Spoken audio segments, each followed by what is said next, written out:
Mine isn't like very profound or existential. It's like a little part of me, so I thought I'd share.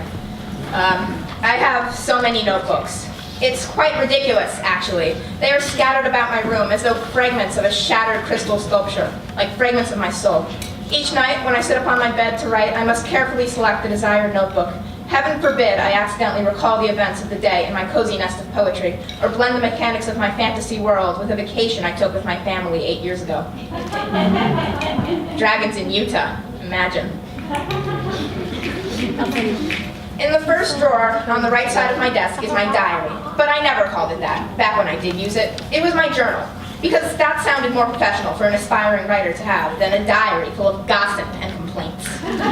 A journal, book of creations, log of observations, culmination of astute pearls of wisdom.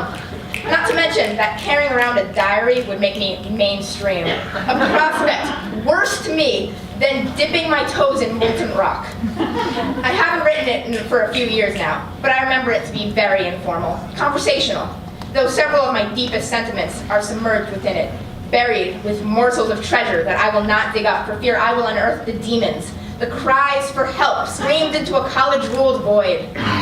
The petulant idiocy of my younger self cannot be good for my self-esteem, so I will probably steer clear of that for another decade, at least. Another notebook, and probably my favorite as of late, rests beside me on my desk in case I am jolted awake in the middle of the night with an urging to transcribe my darkest thoughts, the poetry of my dreams. It is purely for poetry, and the cover matches the delicate beauty that each poem is made of. Elegant, hand-drawn designs lattice the color, wind chimes, and when it's in use, it sings just as purely. Stuffing the drawers of my desk so they barely even fit properly are my vacation journals. These are the most religious journals you will see, for I spent several hours slaving over them in cars, on planes, in restaurants. I was the scrupulous scribe, no detail left behind, no memory forgotten. No doubt my dedication was caused by a subconscious panic of time passing and experiences deteriorating like a rotting apple tossed to the side.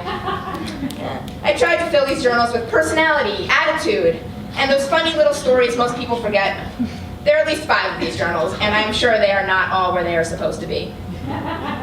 There are more too, but I have neglected to describe them for the sake of time. But there are more. My problem every night is finding the right journal I have to write in. But my bigger problem is that I'm writing this at 12 a.m. and I have school tomorrow early. I don't quite understand why I'm subjecting myself to the exhaustion I know that comes with midnight writing, but I can't seem to stop. I guess all of my best ideas come about now, at the most inconvenient of times, naturally. Therefore, I must remain organized. All I need to do is have the right journal at the right time and let my fingers do the rest.